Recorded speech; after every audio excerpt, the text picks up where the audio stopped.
ప్రభుం ప్రాణనాదం విభుం విశ్వనాదం జగన్నాథనాదం సదానందభాజం భవద్భవ్యభూతేశ్వరం భూతనాదం శివం శంకరం శంభుమీశానమీడే. ఓం నమ శివాయ. ఓం అరుణాచల శివాయ. Hi friends, welcome back to DJs హడ్డా. మీరు చూస్తున్నారు డీజేస్ హడ్డా యూట్యూబ్ ఛానల్. ఫ్రెండ్స్, ఈరోజు మేము అరుణాచలం ఆ పరమశివుని ఏ విధంగా దర్శించుకున్నాము, అరుణాచలం వెళ్ళి అరుణాచల గిరి ప్రదక్షిణ ఏ విధంగా చేసుకున్నాము, అసలు అరుణాచలం వెళ్ళడానికి అత్యంత సులభమైన మార్గాలు, అతి సులువైన మార్గాలు, ఎక్కడ ఉంటే మనకు తక్కువ ఖర్చు అవుతుంది, ఎలా వెళ్తే మనకు తక్కువ ఖర్చు అవుతుంది, మేము ఎలా వెళ్ళాము, అదంతా కూడా కూలంకషంగా మన వీడియోలో చూపిస్తాను. ఇంకా ఆలస్యం ఎందుకు, let's go to the video. మొత్తానికి మేము స్టార్ట్ అయ్యామండి. అనకాపల్లి నుంచి మొదలయ్యాం. సో ట్రైన్లో వెళ్ళాము. సో తిరువన్నమలై స్టాప్లో దిగాలి. సో దానికి కొన్ని ట్రైన్లు అయితే ముందు స్టాప్ వరకు ఉంటాయి, విల్లుపురం, కాట్పాడి అని చెప్పి. మాకైతే విల్లుపురంలో దిగవలసి వచ్చింది. సో డైరెక్ట్ ట్రైన్స్ కూడా ఉంటాయి వీక్లీ బట్టి, అది మీద ప్లాన్ చేసుకుంటూ వెళ్ళాలి. సో థర్డ్ ఏసీ స్లీపర్ మీ యొక్క ఎకానమీ బట్టి మీరు ప్లాన్ చేసుకుంటూ వెళ్తే బాగుంటుంది. సో మొత్తానికి అయితే తిరువన్నమలై అరుణాచలం ఏదైతే మెయిన్ స్టాప్ ఉందో అక్కడికి రీచ్ అయిపోయాము. సో రీచ్ అయిపోయిన తర్వాత మనకు కనిపిస్తుంది అరుణగిరి, చూసారా, ఆ కనిపిస్తున్నది అరుణగిరి. సో తిరువన్నమలై స్టాప్లో దిగిన తర్వాత మేము ఉండే హోటల్కి వెళ్ళాలంటే ఆటో మాట్లాడుకుని వెళ్ళాము. సో ఆటో ఎక్కిన తర్వాత మేము అగ్నిలింగం పరిసరాల్లో మేము ఉండే హోటల్ ఉంది. అది శ్రీ వాసవి గంగా నిత్యాన్నదాన ట్రస్ట్. అరుణాచలంలో ఈ విధంగా సేవ చేసే ట్రస్టులు చాలా ఉన్నాయి. మీరు వెతుక్కుని వెళ్తే మీకు చాలా మీ బడ్జెట్లో తక్కువగా ఉండొచ్చు. సో మేమైతే ఒక మహానుభావుడు గైడెన్స్తో శ్రీ వాసవి గంగా నిత్యాన్నదాన ట్రస్ట్లోకి వెళ్ళడం జరిగింది. సో ఆయన మాకు ట్రైన్లో పరిచయం అయ్యారు. సో దాని ద్వారా కాల్ చేసుకుని వీళ్ళకి మాట్లాడితే సో రావడం జరిగింది. సాధారణంగా పౌర్ణమి రోజు అసలు ఎక్కడ ఖాళీలు ఉండవు, ముందుగా మీరు బుక్ చేసుకుంటే ఈ ఖాళీలు ఉంటాయి. సో ఈ యొక్క ఎంట్రన్స్ అదండి, వాసవి గంగా నిత్యాన్నదాన ట్రస్ట్. వీళ్ళకి ప్రతి చోట మనకి ఎక్కడంటే తిరుపతిలో ఉంది, కాశీలో ఉంది, అలాగే అరుణాచలంలో ఉంది, మధురైలో కూడా ఉన్నారు వీళ్ళ ట్రస్టులు. సో చాలా బాగా వీళ్ళు ఇక్కడ మనకి సౌకర్యాలు కల్పిస్తున్నారు. రూమ్స్ ఉంటాయి, లాకర్ సదుపాయం ఉంటుంది. మీకు ఎలా వీలైతే అలాగా, రూమ్స్ లేకపోతే లాకర్స్ తీసుకొని మీరు ఉండొచ్చు, రూమ్స్ ఉంటే రూమ్స్ కూడా ఉండొచ్చు. సో మేము 2 ఫ్యామిలీలు వెళ్ళాము. సో మాకు 2000 రూపీస్తో ఒక మంచి సూపర్ క్లాస్ రూమ్ అయితే ఇవ్వడం జరిగింది విత్ ఏసీ. అది కూడా 3 పూట్ల భోజనం ఫ్రీ. ఇదండి ఈ ట్రస్ట్ యొక్క ముఖ్య సౌకర్యం. సో అయితే రూమ్ చాలా బాగుంది, మీకు రూమ్ కూడా చూపిస్తాను. సో వాళ్ళు ఎంట్రన్స్లో శ్రీ వాసవి గంగా మాతను కూడా పెట్టడం జరిగింది. సో మేమైతే రూమ్ అయితే ఇదండి. సో చాలా చక్కగా వాళ్ళైతే ప్రతిదీ కూడా చాలా నీట్ అండ్ క్లీన్గా వాళ్ళు మేనేజ్ చేస్తున్నారు. మేనేజ్మెంట్ సభ్యులు కూడా చాలా అనుభవజ్ఞులు, చాలా మంచి వాళ్ళు, మన ఆంధ్ర వాళ్ళే. సో అయితే ఈ విధంగా ఉంది. డబుల్ బెడ్రూమ్ ఇవ్వడం జరిగింది, చాలా బాగుంది. ఏసీ అన్నీ కూడా సౌకర్యాలు బాగున్నాయి. సో ఇక్కడ కూడా ముఖ్య ఉద్దేశం ఏంటంటే 3 పూట్ల వచ్చిన భక్తులకి భోజనం ఫ్రీ, ఉదయం టిఫిన్, మధ్యాహ్నం లంచ్, అవి కూడా చూపిస్తాను. ఎంత చక్కగా వాళ్ళు ఇస్తున్నారంటే నిజంగా వాళ్ళకి హ్యాట్సప్ చెప్పొచ్చు. ఇలాగే చాలామంది శివసన్నిధి ట్రస్ట్ ఉంది, ఇలా రకరకాల ట్రస్టులు ఉన్నాయి.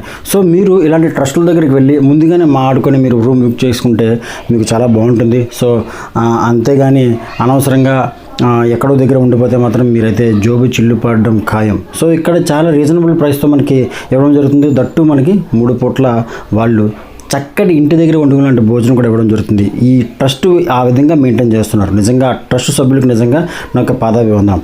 సో మేము వెళ్ళిన తర్వాత మధ్యాహ్నం లంచ్ అయింది. మేము చేరుకున్నాక సో లంచ్కి వెళ్ళడం పైన. సో మొత్తం అంతా కూడా ఇక్కడ డైనింగ్ హాల్గా డిజైన్ చేయడం జరిగింది. సో ఇక్కడ లంచ్ కూడా చాలా నీట్గా, ఎంత చక్కటి భోజనం అంటే వాళ్ళు ఆ విధంగా మనకి ఇవ్వడం జరుగుతుంది. మీరు కూడా అవకాశం ఉంటే అరుణాచల గిరి ప్రదక్షిణ కానీ అరుణాచల శివ దర్శనానికి మీరు ప్లాన్ చేసుకుంటే, పౌర్ణమికి చేసుకున్నా లేకపోతే వేరే దేనికి చేసుకున్నా, ముందుగానే ఈ యొక్క వాసవి గంగా నిత్యానంద ట్రస్ట్కి ఫోన్ చేసి మీరు రూమ్ బుక్ చేసుకోండి. చాలా మంచి సౌకర్యం ఇస్తారు, మంచి మీరు ఫీల్ అవుతారు. వాళ్ళు కేటాయించిన ఈ యొక్క సమయంలో లంచ్, డిన్నరు అండ్ బ్రేక్ఫాస్ట్ ఆ సమయంలో వచ్చి ఈ రూమ్లో ఎవరైతే ఉంటున్నారో వాళ్ళందరూ కూడా వచ్చి ఒక సౌకర్యాన్ని వినియోగించుకోవచ్చు. చాలా చక్కగా డైనింగ్ హాల్ అయితే వాళ్ళు డిజైన్ చేయడం జరిగింది. సో మేము ఈ విధంగా మధ్యాహ్నం లంచ్ చేసిన తర్వాత మిగతా స్నానాలు అవి చేసి నెక్స్ట్ మేము వెంటనే గిరి ప్రదక్షిణకి వెళ్లకుండా ఫస్ట్ దర్శనానికి అయితే మేము మొదలయ్యాము. ఎందుకంటే పౌర్ణమి కదా, చాలా హ్యూజ్ క్రౌడ్ ఉంది. సో అలాంటప్పుడు ముందు గిరి ప్రదక్షిణకి వెళ్లకుండా ముందే దర్శనం చేసుకుందామని చెప్పి అక్కడ ఉన్న హోటల్లో ఉన్న వాళ్ళు సజెస్ట్ చేశారు. అది కూడా నార్త్ గేట్ అంటే ఉత్తర గోపురం వైపు వెళ్ళండి, విఐపి ఎంట్రన్స్ ఉంటుంది, అక్కడ తక్కువ మంది ఉంటారని చెప్పడం జరిగింది.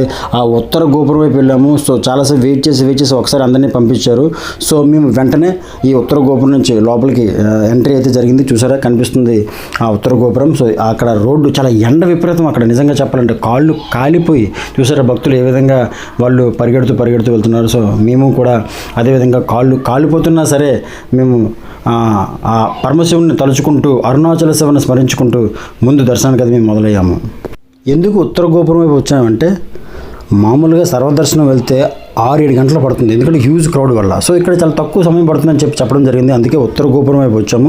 సో మొత్తానికి అయితే గోపురం దగ్గరికి వచ్చేసి ఉత్తర గోపురం నుంచి మాకు ఎంట్రన్స్ ఇవ్వడం జరిగింది. సో ఇక్కడ సెపరేట్గా లైన్. సో లోపలికి అయితే మేము ఎంటర్ అయిపోయాము. గుడి నిజంగా ఎక్సలెంట్ అండి. మన గుడి ప్రాంగణంలోకి వచ్చిన తర్వాత అంతా అరుణాచల శివస్మరణే, అంతా శివార్పణం. చక్కగా వీళ్ళు బ్యారికేడ్స్ అవి కట్టారు, ఎందుకంటే హ్యూజ్ క్రౌడ్ దృష్టిలో పెట్టుకొని. ఇది ఆ మెయిన్ గర్భగుడి తాలూకా గోపురం. చాలా ఇబ్బంది పడుతూ తీసిన, ఎందుకంటే ఎవరైనా చూస్తే ఏమంటారేమో అని చెప్పి. సాధారణంగా అయితే కొన్ని చోట్ల పర్మిషన్ ఉంటుంది, కొన్ని చోట్ల పర్మిషన్ ఉండకపోవచ్చు. అయినా సరే ఏదో రకంగా తీయాలని చెప్పి అయితే నేను ప్రయత్నించాను. సో అలా గర్భగుడికి వెళ్ళిన తర్వాత ఫోన్ అయితే మొత్తం స్విచ్ ఆఫ్ చేశానండి, ఎందుకంటే అక్కడ మనకు అవకాశం ఉండదు. సో ఏదైనా మనం వెళ్ళింది శివస్మరణ కాబట్టి, సో ఆ విధంగా శివస్మరణ చేసుకోవడానికి అయితే మనం వెళ్ళాము. సో మొత్తానికైతే లోపలికి వెళ్ళిపోయి ఆ పరమశివుని దర్శనం చేసుకున్నాము. అరుణాచల శివాయ నమః, అరుణాచల శివుని దర్శనం చేసుకొని మేము బయటకు వచ్చాము. లోపల గర్భగుడిలోకి వెళ్ళిన తర్వాత ఎన్ని లైన్లు అండి బాబు, అటు ఇటు. ఎందుకంటే సర్వదర్శనం వచ్చిన వాళ్ళు ఒకవైపు, వాళ్ళని 4-5 లైన్ల కింద వాళ్ళని డివైడ్ చేసి, ఇటుపక్క నుంచి వచ్చిన 4-5 లైన్లు ఏలో డివైడ్ చేసి వాళ్ళందరినీ తీసుకెళ్ళి ఒక దర్శనం చేయించి వారివా నిజంగా చాలా బాగా వాళ్ళు డిజైన్ చేయడం జరిగింది. సో బయటకు వచ్చేసిన తర్వాత ఇక్కడ ప్రసాదం కౌంటర్ అనమాట. సో అక్కడ ఉన్న గోపురం అది. సో ప్రసాదం చూసారా, అక్కడ అవన్నీ కూడా ప్రసాదం కౌంటర్స్. సో ప్రసాదం కొనుక్కొని మంచి ప్రసాదం చాలా చక్కగా ఉంది. అలాగే పులిహోర ఒకటి, ఇంకో ప్రసాదం మనకి అది కూడా అక్కడ ఫేమస్గా ఉంది. తిన్నాము, ప్రసాదం తిని అక్కడ కూర్చొని ఒక 4-5 ఫోటోలు తీసుకొని అయితే అక్కడి నుంచి బయటికి రావడం జరిగింది. చెప్తే నమ్మరు, బయటకు వచ్చిన తర్వాత అసలైన శివదర్శనం కనిపిస్తుందండి. ఎందుకంటే హ్యూజ్ క్రౌడ్, సర్వదర్శనం నించోవడానికి ఎన్ని లైన్లో బ్యారికేడ్స్లో రకరకాలుగా ఇబ్బంది పడుతున్నారు. పోలీసులు బందోబస్తు, అసలు మంది వచ్చారంటే నిజంగా అంతమంది వచ్చారు ఈ పౌర్ణమి రోజు గిరి ప్రదక్షిణతో పాటు అరుణాచల శివుని దర్శించుకోవడానికి. అందులోనూ బయట ఎంత పెద్ద లైన్ అంటే అసలు చెప్పనక్కర్లేదు. వీళ్ళకి ఇంకా 5-6-7 గంటలు పడుతుంది. మాకు దేవుడి దయ వల్ల 2 గంటల్లో దర్శనం అయిపోయింది. నిజంగా 4 గంటలకు వెళ్ళాము, 6 గంటలకు బయటకు వచ్చేసాము. సో దర్శనం అయిపోయిన తర్వాత ఇంకా వస్తూనే మెయిన్ రాజగోపురం దగ్గరికి వచ్చి అక్కడ దండం పెట్టుకొని, అక్కడ నుంచి చూసారా మహాహారతి, ఆ హారతికి దండం పెట్టుకుని అక్కడి నుంచి గిరి ప్రదక్షిణ స్టార్ట్ చేసామండి. ఇక్కడ ఒక అతను చాలా శంఖం ఊదాడు. సో అది ఆ ఊదింది కూడా మీకు ఒకసారి చూపిస్తాను. నిజంగా ఆ యొక్క సమయంలో ఆ శంఖం ఊదితే పరమశివుణ్ణి తలుచుకుంటూ పులకరించిపోయాం. అలా ఆ చోట రాజగోపురం నుంచి గిరి ప్రదక్షిణ మొదలు పెట్టాము. సో గిరి ప్రదక్షిణ దర్శనం చేసుకుని బయటకు వచ్చిన తర్వాత ఇంకా మొదలు పెట్టేశాము. సో ఆ గిరి ప్రదక్షిణలో మీరు చెప్తే నంబరు సుమారు 11-12 శివలింగాలు ఉంటాయి. అగ్నిలింగం, వాయులింగం, ఇంద్రలింగం, యమలింగం వచ్చి ప్రతి ఒక్క లింగాన్ని కూడా మేము దర్శనం చేసుకోవడం జరిగింది. అది కూడా మీకు చూపిస్తూ ఉంటాను. 1-2 మిస్ అయ్యాయి, బట్ డెఫినెట్గా అన్నీ చూపిస్తాను. ఈ గిరి ప్రదక్షిణ 14 కిలోమీటర్లు. అరుణగిరి చుట్టూ 14 కిలోమీటర్లు. సో ఈ 14 కిలోమీటర్ కూడా అరుణాచల శివాయ నమః అని స్మరించుకుంటూ ప్రతి ఒక్కరు కూడా రకరకాల శివ స్మరణలు చేసుకుంటూ ఎంతో దైవభక్తితో నిమగ్నమై ఆ 14 కిలోమీటర్లు చాలా సులభంగా 4-5 గంటల్లో అయితే గిరి ప్రదక్షిణ అయితే అయిపోవడం జరిగింది. సో ఈ గిరి ప్రదక్షిణలో ఎక్కడెక్కడ ఏ లింగాలు ఉన్నాయి, మా తారసపడ్డాయి, మేము దర్శించుకున్నా కూడా మీకు ఇప్పుడు ఈ ప్రదక్షిణలో చూపించబోతున్నాను. మొట్టమొదటిగా అయితే మాకైతే అగ్నిలింగం, మేము ఏదైతే అకామిడేషన్ ఉన్నామో అక్కడే అగ్నిలింగం ఉంటుంది. సో అది కూడా మీకు చూపిస్తాను. వచ్చేసామండి. మొట్టమొదటిది అగ్నిలింగం.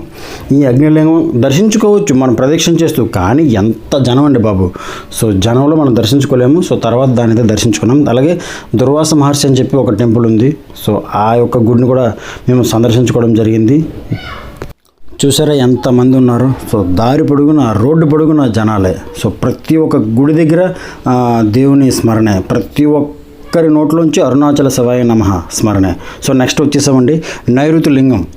అలాగే ఇక్కడ కూడా నైరుతి లింగం. సో లోపల శివలింగం ఉంది, వెళ్ళాము, దర్శించుకున్నాము, వచ్చాము. అలాగే మధ్యలో నిత్యానంద స్వామి తాలూకా ఆశ్రమం కూడా కనిపించిందండి. సో ఆయన ఇక్కడే జన్మస్థలం అట. సో అక్కడ కూడా ఇంకా కూడా చాలామంది ఆయన భక్తులు, ఆయన విశ్వాసకులు కూడా నిత్యాన్నదానం చేస్తున్నారు అక్కడ. అలాగే ఆయన యొక్క ప్రవచనాలు కూడా డిస్ప్లే మీద, టీవీలో లోపల డిస్ప్లే మీద కూడా వేసి అయితే జనాలకైతే వినిపిస్తున్నారు. చూడండి ఎంత చక్కగా లోపలైతే ఆ నిత్యాన్నదాన ఆశ్రమం, ఆ యొక్క ప్రాంగణం కూడా వాళ్ళు ఎప్పటికీ కూడా ఆ విధంగా అయితే మెయింటైన్ చేస్తున్నారు. సో ఈ యొక్క దారి మధ్యలోని ఇవన్నీ కూడా, అలాగే వెళ్తున్న ప్రదక్షిణ చేస్తున్న ప్రతి ఒక్కరు కూడా అయితే ఒకసారి వీక్షించి వెళ్తున్నారు. సో ఆ మహానుభావుడు ఇంత నిదానం ఇప్పుడు ఎక్కడ ఉన్నారో ఏంటో మరి తెలియదు. సో ప్రస్తుతానికైతే వాళ్ళ యొక్క విశ్వాసులు అయితే మాత్రం ఈ విధంగా అయితే మెయింటైన్ చేస్తున్నారు ఇక్కడ. నెక్స్ట్ సూర్యలింగం అండి. సో అలాగే సూర్యలింగం దగ్గరికి వెళ్ళాము, తక్కువ మంది ఉన్నారు, వెళ్ళాము, దర్శించుకున్నాము, వచ్చాము. అక్కడ ప్రతి ఒక్క గుడి దగ్గర పెద్ద హారతి అలా ఇస్తూ ఉంటారు. సో అక్కడ హారతి బిల్లు వేసి దండం పెట్టుకొని వచ్చేస్తాం. అలాగే నెక్స్ట్ చూసారు కదా వరుణలింగం, అలాగే ఇక్కడ కూడా వెళ్ళాము. ప్రతి చోట ఎలా ప్రతి దగ్గర ఎలా 11, 12 ఉంటాయి వరుణలింగం. చూసారు. నెక్స్ట్ వాయులింగం, అలాగే ఇక్కడ కూడా వెళ్ళాము, దర్శించుకున్నాము. ఎక్కడైతే తక్కువ మంది ఉన్నారో, క్రౌడ్ ఎక్కువ లేదో నిజంగా లోపలికి వెళ్ళి దర్శించుకుని రావడం జరిగింది. ఆ హారతి దగ్గర మనం హారతి బిల్ల వేసి హారతి తీసుకుని రావడం జరుగుతుంది. నెక్స్ట్ చంద్రలింగం, అలాగే చంద్రలింగం దగ్గరికి వెళ్ళాము. నెక్స్ట్ కుబేరలింగం వెళ్ళాము, దర్శించుకున్నాము, వచ్చాము. నెక్స్ట్ మనకి తారసపడేది మోక్ష మార్గం. సో దురదృష్టవశాత్తు మాకైతే అవకాశం కుదరలేదు. ఎంత పెద్ద లైన్ ఉందో ఈ గిరి ప్రదక్షిణ వల్ల, ఈ పౌర్ణమి ఎఫెక్ట్. కానీ అక్కడికైతే వెళ్ళాము, చూసాము. ఎంత లావు మనిషి అయినా సరే ఈ మోక్ష మార్గం నుంచి అటుపక్క నుంచి ఇటుపక్కకి వచ్చేస్తారని చెప్పి ఇక్కడ ఒక చరిత్ర, అలాగే జరుగుతుంది కూడా, చూసాం కూడా. సో నిజంగా నెక్స్ట్ టైం అయితే డెఫినెట్గా మేము ఈ యొక్క మోక్ష మార్గంలోకి ప్రయత్నిస్తాము. ఎప్పుడైనా వెళ్ళినప్పుడు మీరు మాత్రం మిస్ అవ్వకండి. అలాగే అంత గిరి ప్రదక్షిణ అయిపోయిన తర్వాత వచ్చేసామండి. సో ఇది రాజగోపురం.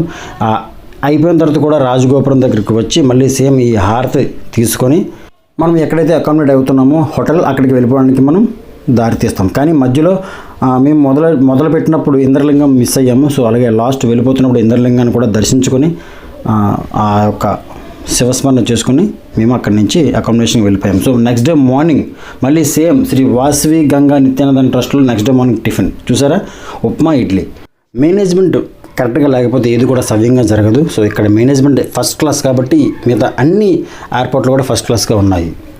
ఆ next day morning Ramana Maharshi ఎక్కడైతే ధ్యానం చేశారో, రమణ మహర్షి ఎక్కడైతే అరుణాచల శివుని స్మరించుకుంటూ కొండ మీద ఉన్నారో, సో ఆ కొండ మీదకి అయితే మేము వెళ్ళడం జరిగింది. రమణాశ్రమం అంటాం. సో రమణాశ్రమం మొత్తం చూసుకొని కిందన రమణాశ్రమం అయితే ఎక్కడ కూడా మొబైల్ వీడియో ఎక్కడ కూడా తీయడానికి అయితే మనకి ఇది లేదు, పర్మిషన్ లేదు. బట్ ఎంతోమంది ఫారినర్స్ మనకి పంచి కట్టుకొని ఆ రమణ మహర్షి రమణాశ్రమంలో కిందన ఆ యొక్క మెడిటేషన్ హాల్లో మెడిటేషన్ చేసుకుంటూ ప్రశాంతంగా ఉన్నారండి. ఎంతోమంది ఫారినర్స్ వస్తున్నారు. సో మేమైతే అది చూసుకున్న తర్వాత పైన ఎక్కడైతే 7-8 సంవత్సరాల రమణ మహర్షి మనకి యొక్క ధ్యానం చేసుకున్నారో ఆ కేవ్, ఆ యొక్క గుహ దగ్గరికి వెళ్ళాము. సో మేమైతే నడుచుకుంటూ చాలా 1 కిలోమీటర్ ఉంటుంది అనుకుంటా. సో ఈ యొక్క రమణాశ్రమం నడుచుకుంటూ ప్రతి ఒక్కరు కూడా అరుణాచలం వచ్చిన వాళ్ళు గిరి ప్రదక్షిణ చేసుకొని అరుణాచలం శివుని దర్శించుకున్న తర్వాత రమణ మహర్షి ఆశ్రమం అయితే వీక్షించడం మాత్రం మర్చిపోకండి. ఆ మహానుభావుడు నడయాడిన స్థలం, అలాంటి గొప్ప అనుభూతి మనకు కూడా కలుగుతుంది. సో ఇదండి ఫ్రెండ్స్, మా అరుణాచల ప్రయాణం. ఎలా వెళ్ళాము, ఎక్కడ ఉన్నాము, గిరి ప్రదక్షిణ ఏ విధంగా చేసాము, ఏ విధంగా చేసుకుంటే దర్శనం త్వరగా అవ్వచ్చు, ఇవన్నీ కూడా మీకు కులవశంగా చెప్పాను, మీకు అర్థమయ్యాను అనుకుంటున్నాను. సో అలాగే మీ శ్రీ వాసవి గంగా నిత్యానంద ట్రస్ట్ ఏదైతే ఎక్కడుంది వాళ్ళ యొక్క ఫోన్ నెంబర్స్ అన్నీ కూడా నేను డిస్క్రిప్షన్లో పెడతాను. తప్పకుండా చూడండి. నెక్స్ట్ టైం ఎవరైనా సరే వెళ్ళే వాళ్ళు ఉంటే వాళ్ళకి ఉపయోగపడవచ్చు. ఈ యొక్క వీడియో ఇంకొకరికి కూడా ఉపయోగపడవచ్చు. అరుణాచలం వెళ్ళే వాళ్ళకి అవసరమైతే షేర్ చేయండి, మీ ఫ్రెండ్స్కి, మీ ఫ్యామిలీ మెంబర్స్కి.